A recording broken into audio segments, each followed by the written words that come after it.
em 4 diálogos que, a meu ver, todos deveriam ler para ter uma boa noção do que era o pensamento de Sócrates sobre o poder, que é o diálogo Etifron, Apologia, Crito e Fedon. No primeiro, Etifron, um amigo dele vai ser julgado na cidade. E ele diz o seguinte: eu sempre preguei que nós devemos obedecer às leis da nossa cidade, porque os que detêm o poder têm que ser pessoas justas. Você não deve ter receio de enfrentar. Ele mostrava o receio que ele tinha, porque o caso dele era mais complicado, envolvia inclusive a morte do seu progenitor, mas ele disse: não tem. Havendo bons argumentos, você poderá ser perdoado. Em Apologia, ele é criticado pelos detentores do poder, que entendem que ele estava subvertendo a juventude contra o Estado. E ele faz uma defesa fantástica, e aqueles que leem a defesa de Sócrates no diálogo Apologia percebem que Sócrates não poderia ser condenado de forma alguma, ao contrário, os seus acusadores não tinham nenhum argumento válido, porque ele mostrava que ele ensinava a juventude a obedecer os deuses e obedecer aqueles que governavam a cidade, mas é condenado à morte. E é condenado à morte que incomodava os detentores do poder. Em Crito, aqueles que o condenaram procuraram os próprios amigos, discípulos de Sócrates, para que esses auxiliassem Sócrates a fugir. Eles tinham certeza de que tinham sido profundamente injustos na condenação de Sócrates. E por essa razão não queriam que ele morresse, não queriam que a pena fosse aplicada. E levaram Crito, um dos seus discípulos, a convencê-lo a fugir, tendo toda a solidariedade dos que o condenaram. E é um dos diálogos mais impressionantes, porque Sócrates, já um homem velho, argumenta com Crito de que ele poderia não ter submetido às leis da sua cidade. Todas as senhoras e senhores sabem que a Grécia era formada de cidades-estados. Bastava andar 30 quilômetros, ele estava numa outra cidade que estaria sujeito a outras leis. Mas disse: eu quis, coerente com aquilo que eu ensinei a todos os meus discípulos, eu quis ser julgado pela minha cidade. No momento em que eu me subordinei e fui condenado, o que vão dizer todos os meus discípulos durante toda a vida? Sócrates, para salvar a sua vida, ele renega tudo aquilo que ele ensinou.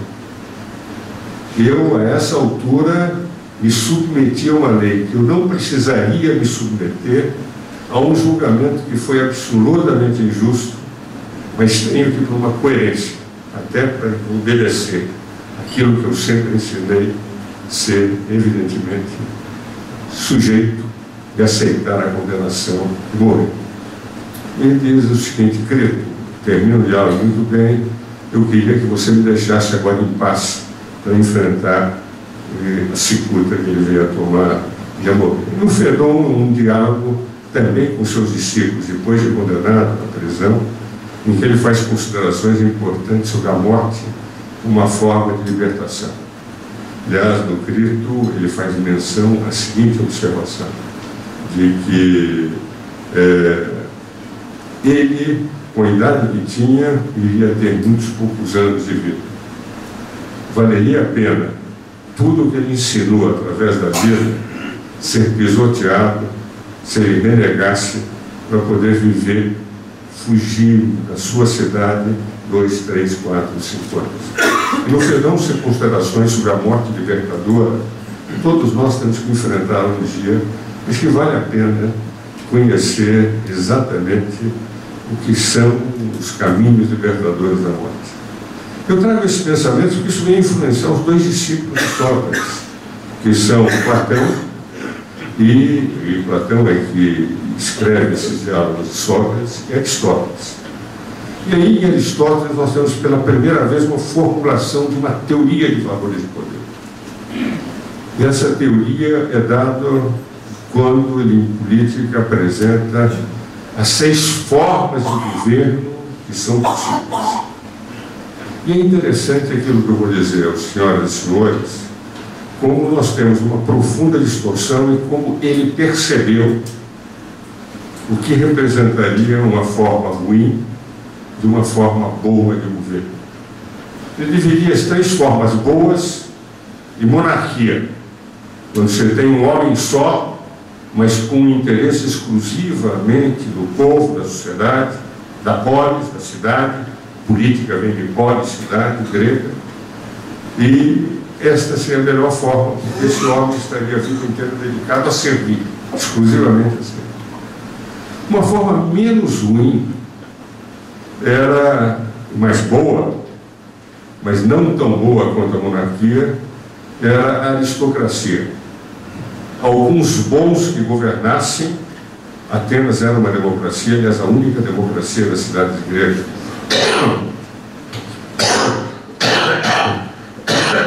A única democracia das cidades gregas. E Atenas entendia uma democracia elitista, é verdade, havia escravos, havia os que votavam muito pouco, mas, na verdade, os aristocratas, os homens bons, governarem, eles também vão ter que ter esse sentido de servir a cidade, de servir o povo. E a terceira forma, abaixo das 2 primeiras, mas ainda boa, ele chamava de timocracia ou politia, que era um governo em que o povo escolhia, mas com o único intuito de ter governos que servissem como o povo deveria servir a pátria. Porque vai dizer, a cidade está. Na politia, na democracia, na timocracia, o povo tinha um interesse maior na escolha dos governos e a sua própria função era de servir a cidade. Cada cidadão se sentia integrado com o espírito de cívico, de patriotismo, de ver a cidade, de perceber que havia valores maiores do que o seu interesse pessoal. Daí ele punha as 3 formas ruins de governo. A primeira, menos ruim das formas ruins, era a democracia. Nós hoje, quando falamos de democracia, não conhecemos a origem da expressão. Ele dizia, a democracia é um governo do povo, dentro do povo. Mas a democracia é um governo em que o povo pensa em si mesmo. Não está interessado na pátria, nos ideais maiores. Agora, como eles estão pensando neles mesmos, é uma forma melhor do que as outras 2 formas ruins, que seria a plutocracia, homens maus que assumem o governo e pensam só neles mesmos de aproveitar de tudo, ou a tirania de um homem só. Então nós temos os 2 polos, a monarquia e a tirania. Depois a aristocracia e a plutocracia. Depois nós temos a democracia e a politia. Politia, o povo com ideais maiores, democracia, o povo pensando nele mesmo. E é interessante que, com o tempo, nós ficamos com o conceito pior de Aristóteles, que democracia é o governo do povo, mas do povo interessado nele mesmo, sem o conteúdo de pátria, que seria o conteúdo maior. E se nós verificarmos os 3 modelos de Constituição moderna, nós vamos verificar que a Constituição que procurou mais representar o sentido de politia, isto é, o sentido de o povo podendo governar no interesse de pátria, foi a Constituição americana. Os 3 modelos modernos de Constituição são o modelo inglês da Magna Carta Baronor, não é uma Constituição escrita como a nossa, mas é um modelo constitucional que ainda orienta para o governo inglês, em que há um equilíbrio de poder entre os barões, João Sem Terra, que predomina até hoje. Povo e autoridade têm que ter um equilíbrio absoluto. Mas o pensamento de um ideal de pátria acima não é o problema. O problema é o equilíbrio entre o poder, entre a sociedade e os detentores do poder, como era entre os barões que revoltavam contra João Sem Terra, impondo a Magna Carta Baronor, que não aguentavam mais o excesso de tributação de João Sem Terra sobre todos os senhores feudais da Câmara. O modelo francês é um modelo meio populista. Veio em 1791, do Magna Carta Baronor, de 1215, No modelo francês, o que se pensa só exclusivamente no povo. O povo é que determina tudo, o povo é que tem que dizer, o povo, as autoridades têm que pensar exclusivamente no povo. Quando a Constituição é publicada, logo depois da Revolução Francesa, o primeiro dos moldes, em 1791, depois houve uma série de modificações, já é a declaração do cidadão, o hino francês fala em citoyen, quer dizer, tudo é voltado para o cidadão, sendo que um cidadão sem praticamente responsabilidade. Vale dizer, é uma sociedade em que nós voltamos a um conceito aristotélico de democracia, mais do que um conceito de politia, em que a sociedade tem que ter um ideal maior. Das três constituições modernas, que dão origem ao constitucionalismo moderno, a americana é aquela que tem a pátria num sentido maior. Se os senhores examinarem uma Constituição de 7 artigos, publicada em 1787, durante 11 anos, de 1776 a 1787, não fizeram outra discussão sem nem saber o que queriam fazer com esse novo país que criavam, que não seria uma monarquia, seriam ter 13 países numa confederação, ou 13 estados autônomos numa federação, o que deveria nortear o pensamento americano, e fizeram uma Constituição de 7 artigos. A Constituição americana, ao contrário da nossa, que tem 250 artigos, 97 discussões transitórias, a Constituição americana tem 7 artigos, e 27 emendas em 225 anos. Ela tem 225 anos. 7 artigos e 27 emendas. Nós temos com a nossa 24 anos 74 emendas, 68, acho que 69, 75 no processo ordinário e 6 no processo previsional, e 250 artigos. E uma Constituição que continua sendo modificada constantemente, porque é uma Constituição que foi feita para os interesses daqueles que estavam detendo o poder. Tem uma espinha dorsal boa, tem uma declaração de direitos boa, que nem sempre é seguida, tem princípios notáveis de que não pode haver nenhuma discriminação de qualquer espécie que não se tenha obedecido, porque no momento que eu faço discriminação, excluindo os incluídos, incluindo os excluídos, no momento em que, por exemplo, esse livro da Caçada de Pedrinho vai ser apresentado, livro que todos nós lemos e que nunca ninguém entendeu. A minha assistente direta é uma menina de raça negra, e ela está lá não porque ela tem raça negra, mas ela é muito competente, é uma menina excepcional. Isso quer dizer que a cor epidérmica é que vai dar valor ao ser humano. O valor ao ser humano é dado por ele mesmo. E os governos, em vez de dizerem o seguinte, nós vamos ter que fazer, realmente, quem não tem condições, vamos começar a dar ensino de qualidade boa desde o início, e não começar a pretender populisticamente, no estilo de fazer demagogia. Vamos começar em cima, não importa, nós não estamos no ensino que deveríamos dar aqui, mas vamos colocar aqui em cima para dizer que nós estamos bem. Mas como eles não estão competentes, nós vamos fazer o seguinte: os que estão incluídos por competência aqui, nós vamos excluir. Os que estão excluídos por incompetência, por nossa culpa, porque não tivemos dado o que deveríamos dar em ensino, esses vão ser incluídos. Resultado, enquanto universidades como Harvard, Yale, Cambridge, Oxford, o que se pretende é ter cada vez mais competência, nós pretendemos ter cada vez mais incompetência, dizer o seguinte: vamos excluir os incluídos e incluir os excluídos, porque assim estamos fazendo populisticamente aquilo que agrada, não ao interesse da nação, não ao interesse da pátria, mas ao populismo e à demagogia dos detentores do poder.